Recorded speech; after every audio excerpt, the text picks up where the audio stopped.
1800 மக்கள் இருக்காங்க. இந்த பரும் தெரு ஃபவுண்டேஷன் மூலிமா இந்த ஆட்டை எங்களுக்கு ஒரு உதவி கிடைச்சிருக்காங்க. நாங்கள் அன்னடைக்கு போன அன்னடைக்கு வியாபாரம் இந்த லாக்டவுனில் எங்களுக்கு உதவி செய்கிறதுக்கு யாரும் இல்லை. இந்த பரும் தெரு ஃபவுண்டேஷன் எங்களுக்கு உதவி செய்வதற்கு ரொம்ப நன்றி. மேலும் எங்களுக்கு இந்த பரும் தெரு ஃபவுண்டேஷன் மூலிமா இன்னும் எங்களுக்கு கொஞ்சம் சலுகை கிடைச்சா இன்னும் நல்லா இருக்கும். हम लोग इतना लोग इधर बसते हैं, इधर बहुत साल से इधर है हम लोग गोंड लोग हैं, आदिवासी लोग हैं। हम तो जो काम करते हैं उससे हम लोग खाते हैं। आपसे क्या भी है तो आप मदद कर सकते हैं। நல்லா புரிஞ்சுக்கங்க, நான் ஒரு சாதாரண டெய்லரோட பையன் தான். அப்படி இருக்கிறப்ப நானும் 6 கிலோ 2.5 வருஷத்துக்கு முன்னாடி வரைக்கும் படாத கஷ்டம்லாம் பட்டுட்டேன். அந்த கஷ்டம்லாம் பட்டதுனால தான் நீங்கள் படக்கூடாதுன்றதா முன்னாடி வரணும். புரியுதா உங்களுக்கு? நான் ஒன்றும் பெரிய வசதியான வீட்டில் வேலை மட்டும் இங்கே போயிட்டு இருக்கு. அது வேறு மாதிரி ஒரு நாள் வேறு ஒன்று மட்டும் சொல்கிறோம். இந்த உலகம்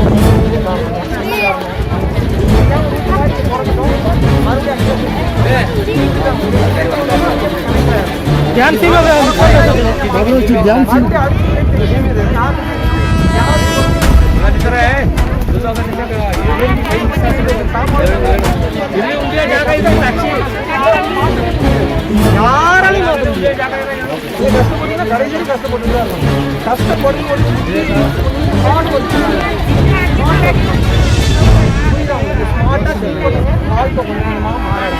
நல்ல இப்போ பேர்லாம் வந்து பார்த்தீங்கன்னா உங்களோட இதில் ஒரு நல்ல ஒரு சப்போர்ட்லாம் ஒரு ஏன்னா இவருக்காக தான் மெயினாக பண்ணுறேன்னு நம்மள மாதிரி ஒருத்தர் இவர் இறங்கி பண்ணுறாங்கன்னா அப்போ அவங்க சப்போர்ட் பண்ணாமல் நம்ம யாருக்கு சப்போர்ட் பண்ண போகிறோம்? இது பண்ணணுன்ற அவசியம் இல்லை. இப்போ கணக்கு வழக்கு நான் கொடுக்கணும் ஹாப்பியாக நான் சொல்லலை. இப்போ கணக்கு வழக்கு நான் பண்ணணும்னு நான் நினச்சிருந்தேன்னா கணக்கு போயாச்சு, அவ்வளோதான் முடிஞ்சிச்சு. அதுக்கப்புறம் தான் தெரியுது 1000 எத்தனை தெரிஞ்சுன்னா அக்கௌண்ட்டில் இருக்க மொத்தத்தையும் கேரி பண்ணி நல்லா இருக்கும்னு நினைக்கிறதா அடுத்த கட்டம் ஒரு உண்மையை சொல்றேன். வாழ்க்கையில் உழைப்பு கொண்டாட்டி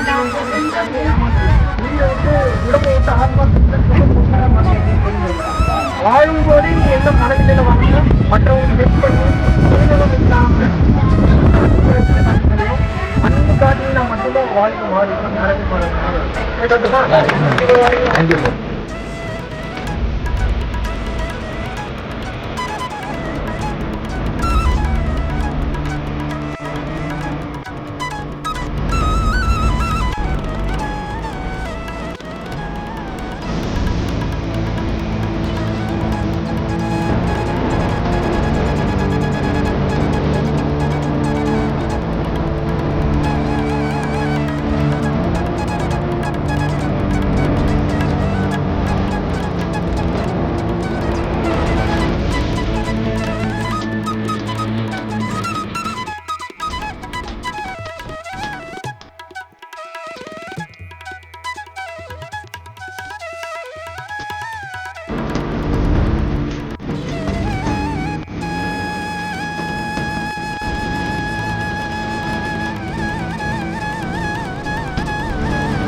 வெறும் ஐடியா மட்டும்தான் என்னோடது, மக்கள் நல்லா இருக்கணும் அப்படின்றது. அந்த ஐடியாவுக்கு உண்டான மெட்டீரியலைஸ் பண்ணக்கூடிய விஷயங்கள், நன்கொடைகள் கொடுக்கக்கூடியது எல்லாமே நீங்க தான். நீங்க இல்லாம இது சாத்தியமே இல்லை. பல உயிர்கள் பசியார போது அந்த வேலைகள் தினமும் போயிட்டு இருக்கு. வள்ளலார் சொல்வது போல ஜீவகாருண்ய ஒழுக்கம் என்பது உங்களது வாழ்வில் அனைத்து செல்வங்களையும் அனைத்து புண்ணியங்களையும் தேடி தரக்கூடிய மாபெரும் ஆற்றல் மிக்கது. சிவானந்தர் சொல்லியிருக்கிறாரு, வள்ளலார் சொல்லியிருக்கிறாரு, அகத்தியர் சொல்லியிருக்கிறாரு, போகர் சொல்லியிருக்கிறாரு. எல்லா சித்தர்களும் சொல்லக்கூடிய விஷயம் அதுதான். ஸோ புண்ணியத்தை சம்பாதிங்க, உங்களோட வாழ்க்கை சுபிட்சமாக மாறும். ₹1 இருந்தாலும் அது நிச்சயமாக அதற்குண்டான புண்ணிய பலன் உங்களை வந்தே தீரும், உங்களை வந்து நிச்சயமாக அடையும் என்பதை சொல்லிக்கொண்டு வீடியோக்கு கீழே டெஸ்கிரிப்ஷன்ல எந்த அக்கௌண்ட்டுக்கு பணம் அனுப்பணும், நன்கொடை அளிக்கணும் அப்படின்றத மென்ஷன் பண்ணியிருக்கோம். வாழ்க வளமுடன். குருவே சரணம்.